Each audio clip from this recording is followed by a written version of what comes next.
Okay, my friends, this turned into a lot deeper of a discussion than I had anticipated. I was going to go about the Moki marbles, and they are talking about it in the national parks and so forth, and how they have a connection to Mars. These marbles that they find all over the place, and they are all over the Earth. Now, I am going to show you things that you can't possibly even imagine. And at the end, I will have a complete description of what you're seeing here and what these represent and what my mud fossils represent as far as these goes. These are all on the surface of the Earth. There is nothing buried here. And I am going to show you what is on the surface of the Earth that's being ignored because it's too spectacular. So let's start off with the Moki marbles and a little description of how these things occurred, how they stabilized, and what they represent. And at the end, I am going to go through this entire thing. So if that's all you're interested in is spectacular, just skip to the end. Okay, I'm going to ask you to do this before we get deep into this. Please thumb up. If you're unhappy at the end, thumb it down. Subscribe. Ring the subscription bell so that you get notifications. There's a little bell you click on and get notified. Open your mind up, because you're going to need to do that. Do not be silenced by anybody. You should be able to speak about this freely. Share, but do it with respect. Don't. I'm not a big guy to lecture you on that, because I'm not respectful in a lot of cases because I have been so disrespected. You just advise people this could be true. This is very disturbing to most people, and the people that should be paying attention to this are the ones that are the most disturbed, and they are the ones that will silence all of us, and they have. Okay, my friends, this is going to be really exciting. These gigantic concretions, these stone balls, they say nobody can explain them. These spherical rocks, and they're everywhere. I can explain them very, very easily, but you have to be able to open your eyes wide enough. You see this? Moki marbles, these are. This is Utah National Park, the trips they have in there and so forth. And this is the Moki marbles in Zion National Park. Moki marbles are reported to have mystical properties and have a Mars connection. This is 2021. And they're talking about these Moki marbles and how they're just embedded in these layers of literally tissue. And I will show you what these are in very good detail, and it's not deniable.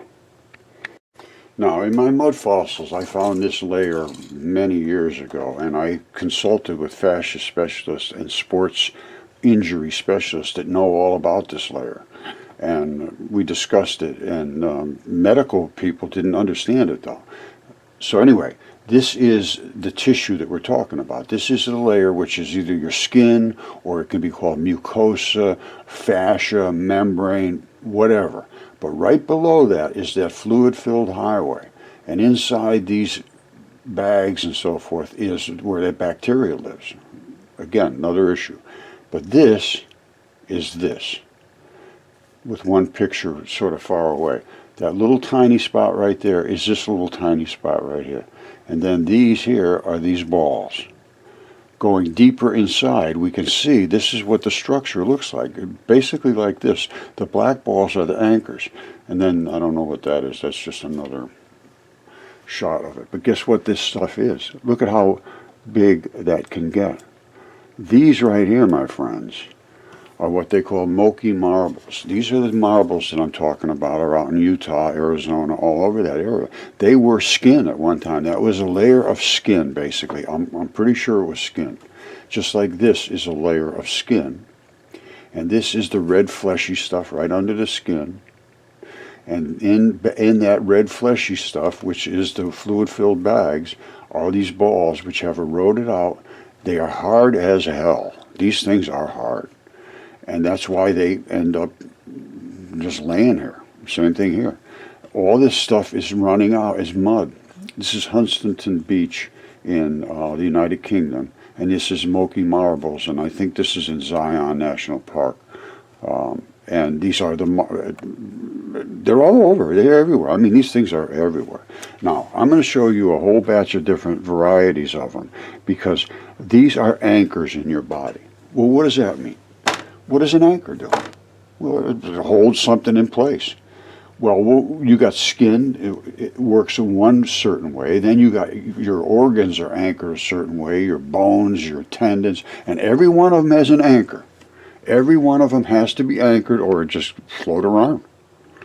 All right, I'm going to show you tendon balls like you can't believe, and these are all tendon balls. The entire earth and the wall, everything I can find was alive at one time, and it all had tendon balls, and they are everywhere. And this is one here. They call them concretions because they see these round balls, and a lot of times they got a bunch of goop attached to them. You see this brown here? That's the ball. And here, over here, that right there is the stalk. And in the microscope, you can see all the little fibers coming down into it that attached to that ball. Now, all these things are concretions, yes. That's all concrete, basically, wrapped around this crushed ball. There's the black blood. And this is what happens. They find them like that, or they find them absolutely flawless, perfect, perfectly round. Perfectly round. And they're everywhere. I mean, they're literally everywhere. And this is the kind of place where they find them next to these, which are nothing more than tendon fibers. They're everywhere, and they can be just absolutely gigantic, or they can be just tiny. You saw the pictures I showed you, the microscopic pictures. That's what they are. This is what a tendon mass. This is called a ponerosis. A ponerosis is flat tendon that's in your body. Other tendons are rope-like. This is flat, and these are the little tiny straps and the balls anchor. This is ripped out. That's, well, let me see. Here it is right here. A ponerosis versus tendon. Tendons are rope-like. A ponerosis is flat, but they are sheets. They're sheets of this cord-like, tough-as-hell connective tissue. This is tough. They say this is delicate. And it's not delicate. It's just rubbery. It's tough, but it's rubbery. This is you can't pull it. Tendons are made to be tight, and you can just go just a little bit. This is like you can pull it, stretch it, and do all kinds. This is like a very membrane. You have to have a lot of fluidity inside your body to make all those moves. You see, it allows the body to be strong and stable, only move around. It's very tough stuff. This gives your body flexibility and so forth. Injuries are much more common. Injuries are less common. Well, they're less noticed. But you do pop a lot of those balls every now and then out of their sockets, just like I showed you a second ago, this mat. And that'll be a sore spot because that ball is popped out of that anchor. There's nothing you can do about it. I don't think. You maybe wrap yourself in a bandage and hope it reattaches, but that's about it. That's what the ponerosis is. And here's what they look like in the body. This is a ponerosis. You see these flat sheets of white? That's all the tough stuff. And then, you know, maybe you don't know what the tendons look like, but tendons are long straps. Actually, this is a tendon. This is what they look like. They're long straps, and they get smaller and smaller and smaller, little bits inside of them. And then this is what they end up like. You see that? This is at the very end where they're going down, and then there'll be little tiny balls on the tips of these, and that's what they're going to look like right here. Right down in here. They go down inside, and then all those little straps attached to balls. That's what they look like in your body, and that holds you together. You don't have these things in good shape, you're in trouble. These are the structure of your body. These, and they break right here. This is how they break. And we'll see this over and over and over in these tendon balls. I mean, if you want to look at tendon balls, here they are right here. You're going to see that over and over and over. You're going to see that little spot. And they're everywhere, and there's all kinds of different constructions of them too. And I think you see how that I've seen a lot of them that have that webbing inside of them, and then other ones just look like eggshells, and other ones look like the Moki marbles, like right here, and have that black core around them. It depends on where it was in your body, if it was in the skin or if it was in a deep really heavy duty anchored tissue, or the Achilles heel, stuff like that. They're all different. If it was wrapped on your lungs, you still have the same stuff, but they're a little bit structured different. It appears, and I haven't made up my mind or have done enough research on the actual structure of them and where they are located in the body, but they're everywhere, and there's all kinds of different ones. And not only that, you see here, these are right on the surface of the earth. These are the giant balls. That's a house, a van. They're not deep inside the earth. This didn't happen that long ago. They're everywhere on the surface of the earth. They're not deep. I showed you right here, Huntington Beach, wherever that was. But it's right here, look. This is on the surface of the earth. This is on the surface. It's not deep. This didn't happen that long ago. Velikovsky had all the records recorded. This 3,500 years ago, apparently there was a tremendous flood that preserved all of this stuff as mud fossils. And actually, Yale had done a paper. After I presented all my stuff to them, they did a paper saying that, yes, there was a giant worldwide flood. Salt water covered everything very fast, heavy precipitation, water, salty, silicates all over the whole world, and created perfect preservation of biota, which is all life forms. Biota means everything, and perfect soft body tissue. You see these? Remember these balls here? They sometimes have a lot of nutrition inside of them. And when they have a lot of nutrition inside of them, moss grows on them. You see that? These are all those balls. They're everywhere. They're everywhere. They're all this green. And they're green because when these were frozen at some point in time, they're thawing out now. The blood froze inside of them. And now the green is growing right out of them. I have stuff that's been sitting around here for years and years and years, and the green is still growing out from the artery. As a matter of fact, I'll show you. All right, these are from no-toes. These are a species that apparently was unknown, and the toes are built right into them. That's not a shoe. That's the foot. And that's where the bone, the main bone, the tibia, comes down right there. And the fibula sits right on the side, and they just fall off because they're only held on by a couple of tendons or ligaments that latch them to the foot. And that's where the two bones can do all this sort of stuff and move around. Well, this one here is the only one I have that still has the tibia on it. Now, there's the two bones.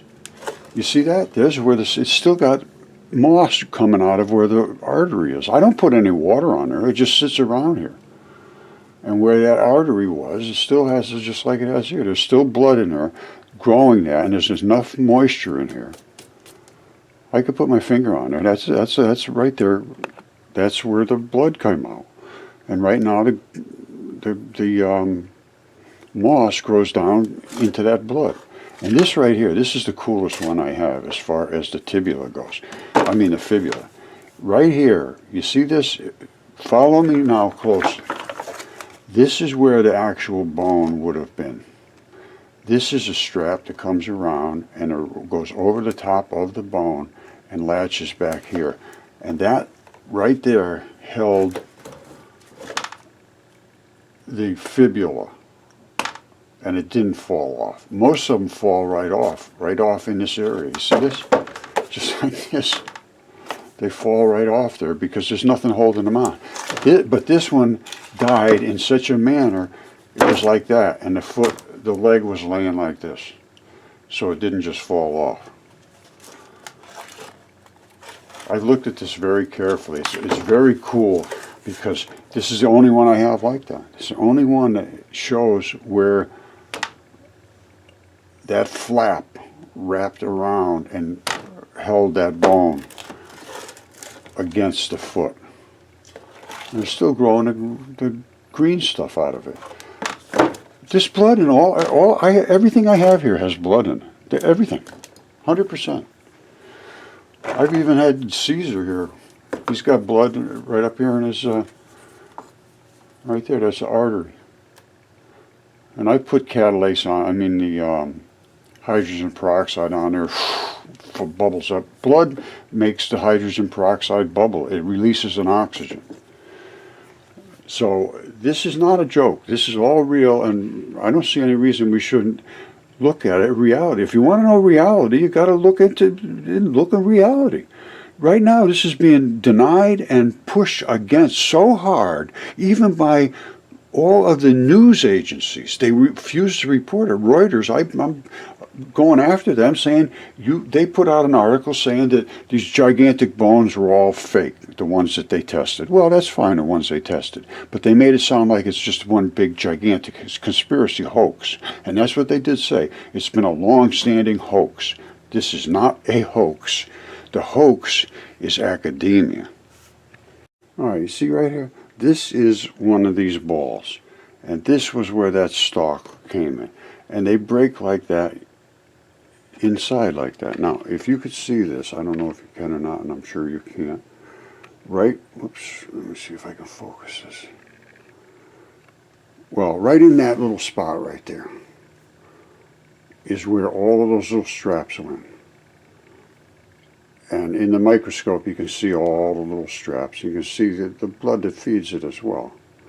And the key to this whole thing is this here. This right here shows you that there is a ball inside of all this concreted stuff. All this stuff that's attached on the outside.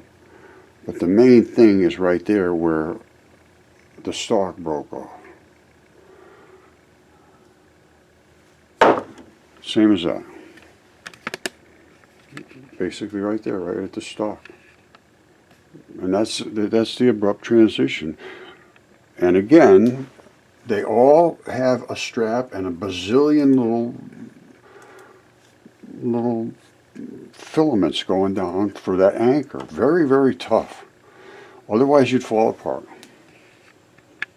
Okay, my friend, another shocker. I've been talking about the interstitium, which they call now a newfound organ as of 2018. Look at what you see right in here. This is what the interstitium is. The actual fluid-filled highway, I believe, is what they are referring to. But all of these tiny little balls in here used to become, they would get it as a flat sheet. And that's why they never saw it before. And right here it says, oops, let me back out of here. It says you wouldn't expect doctors to discover a new body part in this day and age, but now researchers say they've done just that. They found a network of fluid-filled spaces in tissues they'd never seen before. And it's because by the time they went into the autopsy, they were all dried out and flat. Anyway, they were discovered everywhere in the body. Every single surface has them.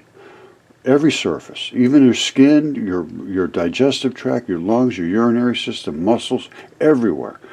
And they just never knew it was there because it is your immune system. It literally is your immune system. And that right there, that little black line, is where the immune cells are, basically. And that's where the bacteria is, and that's where the enzymes is. And this is the fluid-filled highway that drives these little bacterial cells everywhere through your body to create the enzymes to protect you. That's a whole nother issue, but that's where your immune system is. They never really understood this before. That's where your immune system lives, because enzymes are the only thing in your body that works fast enough to do the chemistry of life. And bacteria is the only thing that makes the enzymes. So without the bacteria, you're sick. Another story. Let's go on to these balls. Okay, my friends, this is the thing you want to focus on.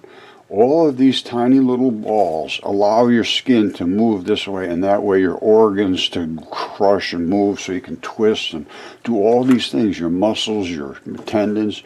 Everything in your body has to be fluid. You have to move.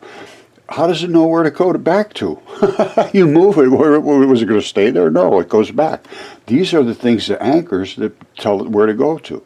This is the skin or the organ tissue, the outside called fascia, that protects by this barrier right here, which is your immune system. I know I talked about it. I'm not going to get deep into that, but I have, and we are right now doing some research on that. Because this is the thing that protects you, and this is your immune system. Without the bacteria, you're done. We need to have bacterial studies. And anyway, that's a whole other issue. I'm sorry I keep jumping into that, but that's more important than understanding this is the health. So anyway, we're going to look at these balls right now. We're going to see this in such detail that it's going to be hard to dismiss what I'm showing you. This is not something that is theoretical. This is physical material evidence. Get ready. Okay, my friends, I said at the beginning I would go over all of this, and I will. I'm going to start right from the beginning, go right to the end. We're going to be talking about concretions. Now, I think I probably showed you somewhere. There's a tab here that is where, right there, that's what locked this ball in. And that's the actual ball right there. And it's all smashed, and it's, you know, that's what they call concretion. I agree, that's concretion. But it was originally one of these tendon balls. And they're all over the earth. Here's one right here. That's where the thing broke off of, and there it is right there. And they can, some of them can actually turn into opals. You see this? That's an opal inside. It depends on where it is in the chemistry and how long it was saturated for, how big the creature was, what the temperature was, the pH, how much transition metals were in that area. A very, very, very complicated process. And some of them will stay with all of the blood left in them, and when they come back out of the ice, they start growing all kinds of biology because they're loaded with the biology of blood. Blood is what makes everything grow. The blood is what makes everything grow absolutely fabulously. Blood is the key to growth, my friends. And this is going to get very, very deep here. So I'm going to start right from the beginning, what I consider to be the beginning, how these things developed and where they are in the body, and how the earth is really constructed of these bodies of creatures. And they're on the surface. It's not like they're buried deep. And the same thing with Mars. And don't tell me that there is no such thing as Mars and that they haven't landed there. Because I can show you right here. This kind of stuff, you will never, ever, ever, ever, ever see this on the earth. There is no way you will see this. This only happens because of sandblasting, basically. This is called the Mars Morse code. This is interstition gathered, stretched. And this particular type of sandblasting only happens where there is no mud. There's no runoff. All right? And the same thing on the Mars crab, which was also taken from Curiosity up here. This shows an artery, and these are the blood vessels. You would never see that on Earth. These would have eroded away. I have the same thing here, but mine have eroded away. All you can see is the stalk. Now, these here are the sarcomeres. You see all these little blocks? You see all these little blocks? That's where the artery is here, feeding all of this with blood to make those muscles work. What's left here now is what's called the connective tissue, sarcomeres. You see all the red blood? They call it the red planet because all of the red bloody stuff is just dust. And there is no water to speak of to make it turn into mud and clay. On Earth, it's a different story. You'd have all mud and clay. You wouldn't see this eroded in this condition. That's why I understand exactly what I'm seeing. And I followed Curiosity every single step of it. I understand exactly what I'm seeing here. And there is more than this. There's the Mars blueberries, which I showed you before on Earth, which are these here are the Mars blueberries. Those are up on Mars. There's no such thing as Mars. Well, there is such a thing as Mars, and they were up there, and they had sent these pictures back, and I wasn't really part of it, but I was as damn close as you could get. I followed every single touch of it, and these are the Moki marbles. This is here on Earth. Exact same stuff. No difference whatsoever. Zero difference. And exactly what they say here somewhere. Oh, this is about pig hearts. These are P56 animals. Never mind. Forget about that. Forget about that. Here we go. Here's some milky marbles. That's where they are. And they say they have a connection to Mars. Yeah, because they're the same thing. Mars was just as alive as Earth was. And it got hit by a comet called Venus. And here's what it did when it did it. Look at that. That's Mars. That is the gash from where Venus impacted, scraped right across and destroyed Mars. Absolutely destroyed it. Earth almost got destroyed as it passed by, concussed with our atmosphere. And that's what created the Great Flood and all my mud fossils. All my mud fossils were created during this worldwide event where a literal living planet Earth was basically destroyed. Now, did it kill the Earth? I don't know. But I can tell you what, this is Petra right here. And that is an artery. These are all arterial networks running through here to service the blood that was in these sarcomeres. This is all muscle tissue. I've shown this very, very, very, very clearly.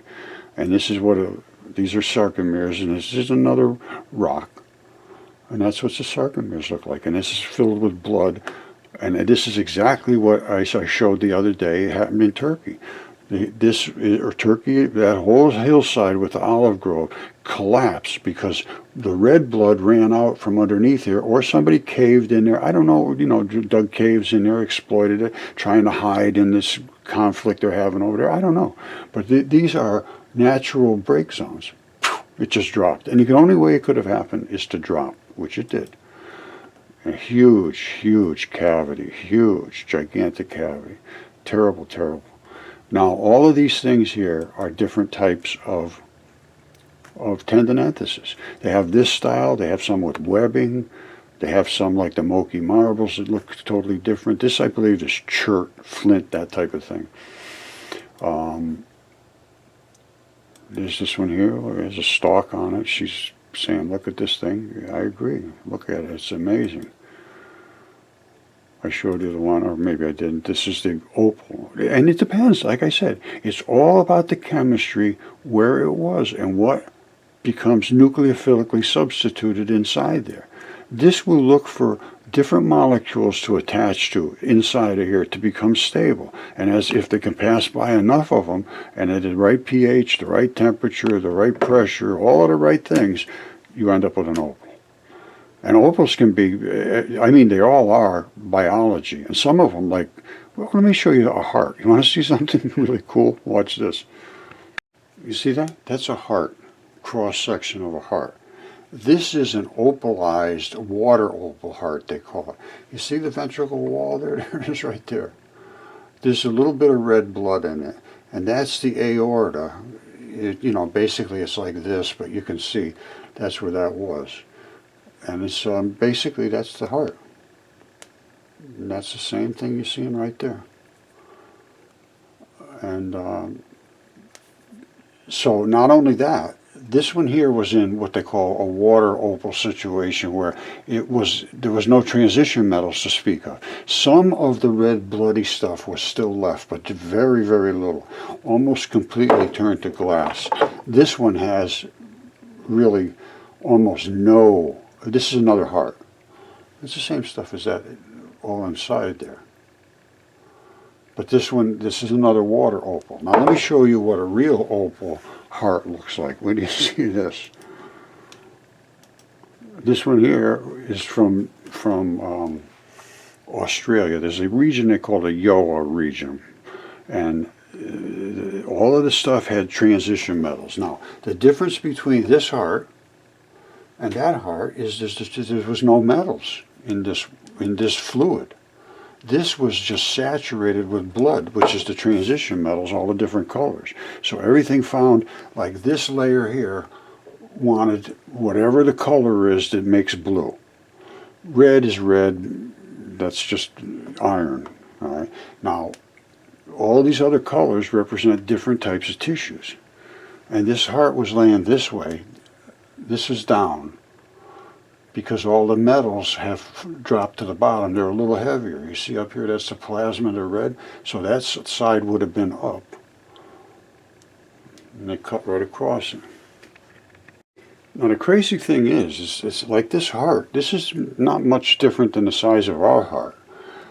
But then you get into these tendon entices, and they're just, that would be like microscopic in us. You wouldn't even be able to see it. Same thing with this here. And I can prove that the creatures were that big, because this is a hair follicle. That's the muscle that attaches right to the side of the hair follicle. It's called a pili erector muscle. And then you have a sebaceous gland that oils the hair as it comes up. This is that pili erector muscle. This is a hair follicle. It goes right there. That's how it attaches, and that makes your hair stand up on end.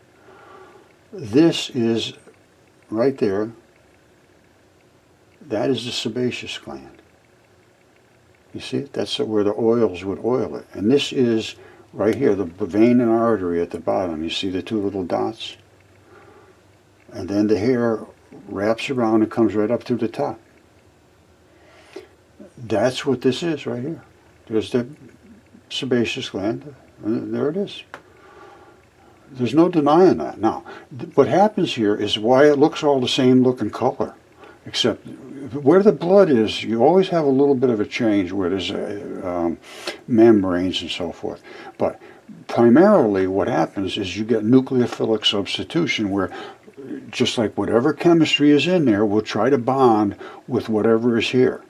And if there's only a certain type of chemistry and there's only a certain type of pH and all of the things are right, it will just completely transfer into whatever invaded it. It's like this right here. I believe this is a little tiny lung. That's a very little lung from a little creature. And all of the red blood completely took over everything, because there was so much red blood in that area. All of these things are, you know, I can show you all of this stuff in a microscope, and when you put water on and look at it close, you can't miss any of this stuff. But you need, you know, like lungs like this. This one here deteriorated all around the outside. These are the big cavities where the air comes in. There's red blood saturated and still inside of here. And I have lungs coming out of my ears. Lungs preserved extremely well. Everything preserved well because of the conditions that created it. It was hot water, hot, salty water. Very quick, and they killed all the creatures, and then they were preserved in the mud, and then all of that watery stuff worked its way through and found stability for most things. Almost nothing rotted. They turned into stones once they dried out. And they're everywhere, so it's not like there's just one here, one there. And even Yale says it's the entire surface of the Earth, very quick, extremely fast, salty waters, and then they go on from there. They have no clue about after that. But it was one certain layer of the Earth, vast, heavy precipitation of salty ocean waters. But it was also heat, because of almost being hit by Venus. And this was all recorded by Velikovsky. They're starting to admit it now, but they sort of hide these papers. No, you didn't hear anything about this. Soft-bodied creatures being preserved in this one layer on the Earth in a very fast, salty water flood. That's right out of Yale, not me. I mean, I say it too, yeah. But I also say it with this hot water, and it created my mud fossils. And there is no dispute about how, you know, this is, well, we can't figure it out. No, they won't listen. That's why they can't figure it out. See, this is after I presented all my stuff to Yale. Exceptional preservation of soft-bodied Endocarda biota. Well, this is 2016. They announced their paper. I gave this to them long years before this. It's just exceptionally preserved soft-body forms of morphology, and then they throw all these big words and nobody understands. All it is bodies of the creatures became perfectly preserved, exactly what I showed you even my buddy Caesar here, and they were all flat on one side because it was a flood, and they laid flat like that, and then when they dried up, they just turned solid because they had already been invaded. They weren't out there to just rot in the sun. They had already been invaded and stabilized. Just so there's no mistake whatsoever, I presented all this stuff to Yale. These were people from Yale, including Derek Briggs, who was the one I tried to work with and who basically refused. This is what biota means. You see this exceptional preservation, exceptional, of soft-bodied Ediacara biota promoted by silica-rich oceans. Well, let's take it one step at a time. Exceptional preservation, yes. This is exceptional preservation right there. You don't get any more exceptionally preserved than Caesar and the rest of my stuff. And my stuff is DNA tested and CAT scan and everything else. So, exceptional preservation, no question. Soft bodies, yes, these are soft-bodied creatures. Ediacara biota, what the hell does that mean? Ediacara is a region of a zone right on the edge of the Earth, of a region that they say, this biota, well, what's biota? Biota just means animal and plant life. It's all was preserved in exceptional preservation by silica-rich oceans. That's not inland waters where you had rivers and mud and piled up in floods. Silica-rich oceans. That means the entire world. And it says exactly that, worldwide. This one layer worldwide. And they have no idea how the fossils were preserved, and it remains controversial because they won't speak to me. I know exactly how it was done. And it's just right down here. It was very quick. Hold on a second. Right here.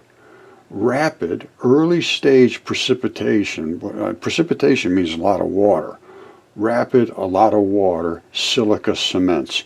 That means ocean waters. That means a global flood. That means that Yale endorses the fact of a global flood. And I think you should try to contact these people at Yale and ask them, do you endorse this or not? Nobody's ever heard of this paper. They've only had 100 and something people who even read it. 180 views, have been 0 shares. So nobody has any clue about this. They go through the paper, and I'm not disputing their findings. They're right. This is what happened. But to hide it and not promote it, and not allow it to be seen, and to at least engage. And that's what I tried to do. And I talked to Derek Briggs, and I did all the things he asked. I had CAT scans done, I had DNA tests done, everything was done. And he still refused to engage. Now, is that acceptable by Yale University and by people that are supposedly teaching truth? To ignore this scientific evidence? And I just ran into the same thing with Reuters. I said, you guys claimed that there was no giants. And they said, no, we claimed that the ones we tested were not, and they are part of a worldwide conspiracy, for 15 years. It's just a bunch of nonsense. I said, no, I have the stuff. And they said, well, we've never seen any credible evidence or peer-reviewed. And I said, well, I have the credible evidence. They won't peer review it. Now, let's see what Reuters does. I don't think they're going to do anything. This is the problem. They refuse to do their jobs. And then we're supposed to believe the other things that they tell us? They're just taking words from the things that they were told to say. This is what happens at Yale. This is what happens in the news. It's really disgraceful now. The whole, the structure of the hierarchy, because the kids can't speak to their professors. I just had some kid get a hold of me. Apparently he's going to college at a kind of a special school, and he's taken logic. And he said to his professor, can you look at this stuff that Roger's showing? And the guy went ballistic and told him, the way he put it, he was dismissed. And I said, I'll help you. Let's get this stuff out in the open. We have to be able to confront these professors. But the problem is that kid right now, he's in trouble. You start against these people. They literally own you. They literally own you, body and soul. If you go against them, they can ruin your life. And I have seen nobody that has ever held back doing it. It's what happened to me. I said, I'm done with you people. I'm gone. Went into my own business. I said, forget these people. You try to go in, and I love to teach. This is what I like doing. It's, and I'm not necessarily teaching. I'm learning.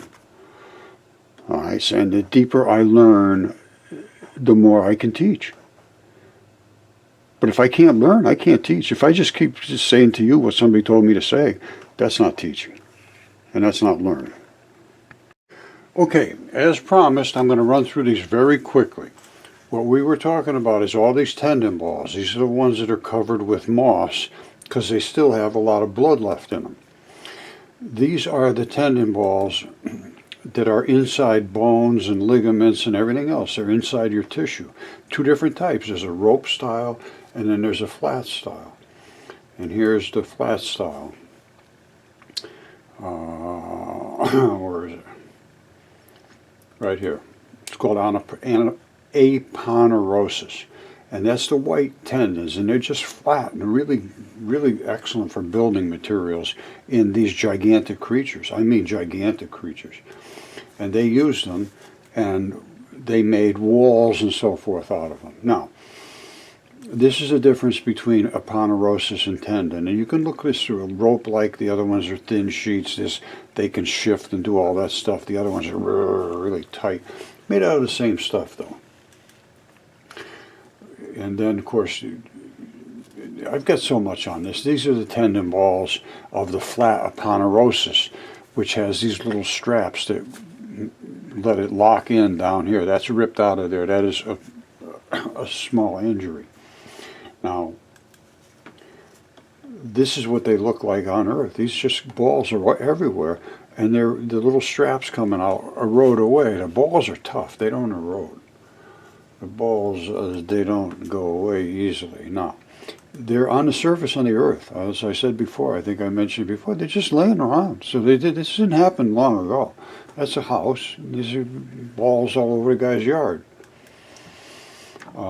This is what these tendon ball anchors look like. So remember I showed you the little ball tips? There's going to be balls on the end of these, and they're down somewhere below this. The creatures were so large that very few people can get their mind around this.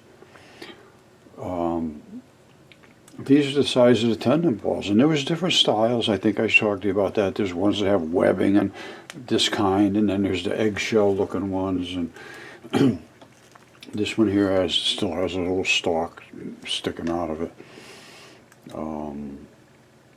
This one had opal inside instead of turning to basalt or whatever it would have turned to, sand or whatever. Again, it depends on where it was, just like the heart. This type of a heart could turn into just literally glass, which I showed, which is this kind of stuff. That's the actual heart right there. That's the same thing. And there's that line right down the center. See it? That's it right there. And there's where the blood comes up above the aorta and all that. And again, they can turn into glass, which I just showed you, or they can turn this way into opal like this, or they could turn it to mud. It depends on where it was. It's really as simple as that. There's a lot to understand, and I understand most of it now. This was just nothing more than muscle sarcomeres, little blood vessels. Muscle fibers, and these are where the blood vessels ran the red blood into it. And that erodes out easily. That's what happened over there in Turkey. If you look at the collapse, all of that stuff ran out, so there was big voids. It all dropped down. We're talking about creatures that the average person has a very hard time with, just like Petra. You see that? That's Petra. This is all muscle. These are all muscle sarcomeres, little tiny, tiny things in us you need a very, very powerful microscope to see. And here's what they look like in us. Right there, sarcomeres. And here's what they look like right here. And at Petra is identical. Right on the doorway on the side of the treasury, you see the exact same thing. And inside the treasury, you see this. There's nothing more than connective tissue and blood. You see that? That's actually where the blood fed through this connective tissue. And they just excavated and carved it out of blood. See, here it is right here. This is above the treasury. That was literally the blood supply. And this right here, my friends, is literally the sarcomeres. That's how big these sarcomeres were. And that's all it was here was blood. And it's just like clay. They just worked it like clay. You see it? Where is it? See? This was artery. That was an artery. This was an artery. And that fed them all. And they just carved into that big glob of blood. Made it. You can see what I see. Okay, I'm going to probably wrap this up. All I can say is the only way that this is possible is this is biology.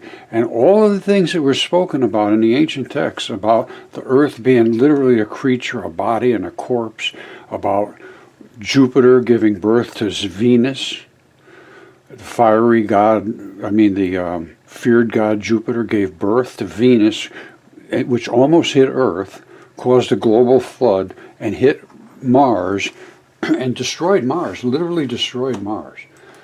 And here's the gash all the way across Mars. Where is it? Somewhere around here. Oh, I must have closed it up. Oh, here it is. Look at that.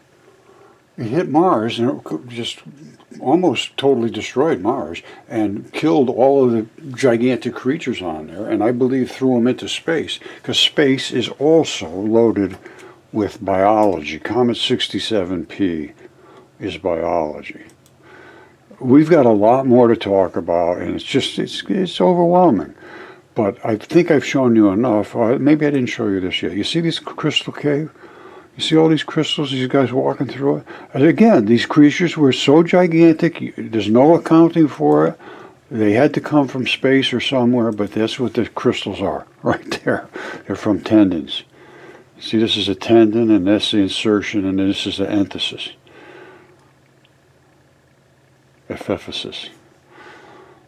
All right, and this is where the crystals grow in the middle, and these are where the abrupt transitions are. You remember how they all have this little cavity in there? That's why. I remember when I showed you some P56, these are P56 animals that have a similar tissue. All right, don't forget, this is where we start. Moki marbles are literally identical, because these are the Mars blueberries. These are from Mars. Not from the desert, but the desert ones are identical. And where are they? I had them around here somewhere. Here they are right here. These are the Moki marbles. These are on Earth.